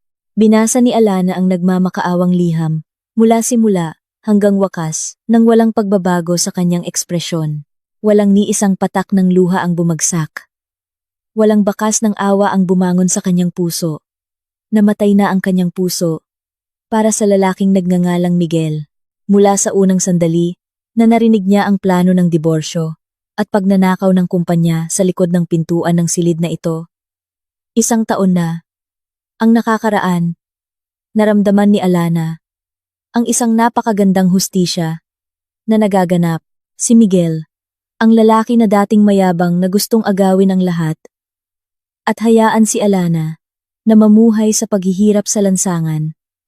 Ngayon ay nagmamakaawa para sa kanyang buhay. Ginampanan ng karma ang kanyang tungkulin ng napaka-perpekto. Tinamaan ng husto sa pinakamahinang bahagi ng mapanlinlang na lalaki. Ang pagdurusa ni Miguel sa loob ng selda ay isang nararapat na kabayaran para sa sakit, luha, at buhay ng ama ni Alana na dahan-dahang kinuha dahil sa kasakiman. Muling tiniklop ni Alana ang lukot na liham nang napakaayos. Hindi niya ito pinunit ng may galit o sinunog. Sa halip, Tumayo siya mula sa kanyang malaking silya. Naglakad ng dahan-dahan, ngunit matatag patungo sa isang sulok ng silid kung saan naroon ang paper shredder. Umiilaw ang makina. Nang may mahinang ugong nang buksan ni Alana ang power button, walang anumang pag-aalinlangan. Inilagay ni Alana ang mahabang liham na naglalaman ng kanyang pakiusap para sa buhay sa siwang ng makina. Agad na gumana ang mga talim na bakal sa loob ng makina. Pinunit-punit ang kupas na papel sa maliliit na piraso na walang anumang kahulugan. Eksakto tulad ng pag-asa ni Miguel, na ngayon ay naging mga durog na alikabok. Pinatay ni Alana ang makina. Pagkatapos malamon ang huling papel. Pagkatapos ay lumakad siya patungo sa malaking salamin na bintana. Tinitingnan ang tanawin ng metropolitanong lungsod, na malawak na nakakalat sa ibaba. Dumadaan ang mga sasakyan, matatayog na gusali ang nakatayo ng matatag. Patuloy ang buhay, ng napakaganda, nang wala ng kasinungalingan, na nagtatali sa kanyang mga paa. Bumubuga ang malamig na hangin mula sa aircon, hinahaplos ang mukha ni Alana, na ngayon ay ganap ng malaya. Ang kanyang bagong assistant, na kanina pa nakatayo, huminto siya ng dahan-dahan, upang basagin ang katahimikan, na bumabalot sa silid ng pinuno. Magalang na nagtanong ang assistant na may pag-iingat tungkol sa sulat mula sa kulungan. Tinanong niya kung may opisyal na sagot o espesyal na tagubilin na kailangan niyang ihanda at ipadala muli sa correctional facility upang tugunan ang kahilingan ni Gnang. Alana. Nakatitig pa rin si Alana ng diretso sa labas ng bintana. Tinatamasa ang tanawin ng kanyang sariling tagumpay. Dahan-dahan niyang sinimot ang mainit na kape na inihanda kanina ng kanyang assistant. Naramdaman ang init na dumadaloy sa kanyang katawan. Dahan-dahang lumingon si Alana. Nakatingin ng diretso sa harap, na tila nakakakita siya sa kabila ng distansya at oras. Direktang nakatingin sa kapalaran ng kanyang mga kaaway. Nagumuho sa ilalim ng bangin, nang may napakatahimik, malamig, at naglalabas ng aura ng isang tunay na nagwagi. Sa huli, nagbigay ng sagot si Alana. Wala nang salitang natitira para sa nakaraan. Simpleng sinabi niya na wala nang anumang tugon para sa lalaking iyon. Inutusan niya na hayaan na lang ang taksil na iyon na mabulok sa lugar na nararapat sa kanya. Muling natahimik ang silid, na nagdulot ng isang napaka-satisfying na wakas para sa Reyna na ngayon ay nag-iisang naghahari. Habang papunta sa opisina ng